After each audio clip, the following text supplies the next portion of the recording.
hadda markaa janno ilaahay ka tuugayso waxaa la rabaa inaad tidhaah ilaahu jannadaada iyo ridladaada aan kaa tuugay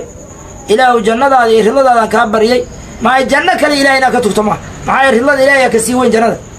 sida khaatimada iyo saabiqadoo kale markaad leedahay ilaahu khaatimada noo suubi inaad tidhaah la rabaa ilaahu khaatimada iyo saabiqada noo suubi marka cilmiga fadligiisa waa badan yahay axaadiista oo dhigaya kitaabka la yidhaaho abi jamraha oo mukhtasar bukhaari ah xadiidka ugu dambeeya oo dukhuulu ahlijanna aljanna ahlujannaha markay jannada galaan ka sheekaynaya wuxuu leeyahay cilmiga ilaahay waxaa sharaf ugu filan xataa jannada waa looga baahan yahay oo ilaahayaa u daahiraaya ahlu jannaha rabbulciza u daahiraaya markaasuu leeyahay hal radiitum mar hadli noqoteen aamiga ayaa soo boodaya markaas culammada waa aamusanta fa yaquuluuna waxay leeyihin cawaamti maa lanaa laa nadac ilaahayow jannadaada haddaadna siisa maxaa raadluu naqoweyna raadlayaan baan nahay culammada ilahay waa aamusantahay maxaa yeele jannada wax ka weyn inay jiraan ay og yihiin culammada ilaahay maxaa waaye jannada wax ka weyn waa ridlada ilaahay ilaahay inuu kaa raadli noqdo waa tiim baraha ugu dambeeya oo jannada haddaad hesho tiim barahaas intaad ka hesho oo ridlada ilaahay waaga waa kuu dhiman tahay jannada waa kuu dhiman tahay macaanteeda waa kuu dhiman tahay jannadii waa haysataa laakiin waxaa ka weyn ilaahay inuu kaa raadli noqdo markaasoo ilaahay wuxuu leeyahay uxillu calaykum ridwaanii falaa askhadu bacdahu abada raadliyaashadayda ayaan korkiinna ku dejiyey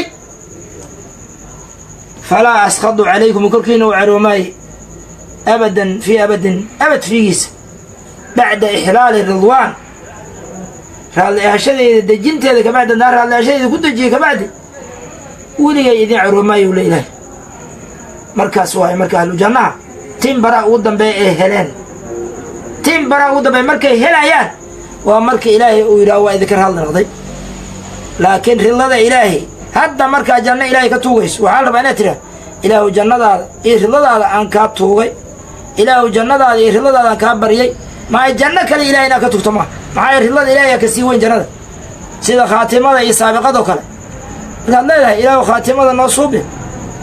inaad tidhaah la rabaa ilaahu khaatimada iyo saabiqada noo suubi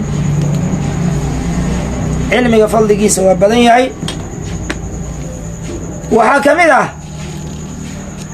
xadiidkii laga wariyey abi hurayra an abi hurayrata radia allahu canhu qaal baynamaa rasuulu llaahi sala allahu alayhi wasalam baynamaa waqti rasuulullahi ilahi rasulki sal l slame fii majlisin makaanu fadhiisasho fii majlisin majlis fiigiisa uu ahaaday waa makaanu fadhiisasho yuxadidu xaala u sheekayahay nabiga alqowma qoomka jaa'ahu nabiga waxaa u yimid acraabiyun ku heerbaadiye loo nisbeeyey fa qaala wuxuu yidhi acraabiga soo wax kal dheen mata asaaca saacadda qiyaamo goorma waay assaacatu saacadda qiyaamo mataa waa goorme fa madaa rasuulullahi ilahi rasuulkiisa waa uu tabay sal l slam yuxadidu xaaluu sheekayhayo xadiidkiisa wata nabiga warkiisa ma gelin acraabiga fa qaala bacdulqowmi qoomka qaarkiis wuxuu yidhi samica rasuulka waa maqlay maa qaala acraabiga wuxuu yidhi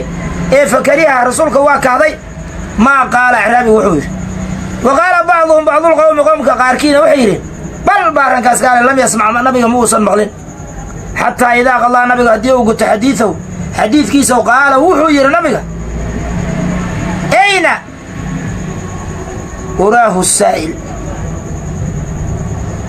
assaa'ilu saa'ilka ayna xagu ahaaday assaa'ilu can isaacati saacadda qiyaama xaggeeda midka su'aalaya ayna xagu ahaaday uraahu waa laytaa wageliha ayuu yidhi raawga inuu nabiga sidaas yidhi qaala wuxuu yidhi acraabigi haa hooy ana aniga waa yaa rasuula allah ilaahay rasuulkiisow sala calayka allah wasalam haa ou nabiga leeyahay inuu acraabiya fiiriba qaala rasuulku wuxuu yidhi fa idaa duyicat alamaanatu ammaanada haddii la halleeyo oo ammaano ku dheel ou yimaado faintadir isaacata saacadda qiyaamo koro fa qaala acraabigii wuxuu yidhi oo saa'ilka ah kayfa idaacatuhaa أمانة كل يلد هذا السداوي قال الرسول كعوري إذا وسد الأمر أمر كدين العسكيو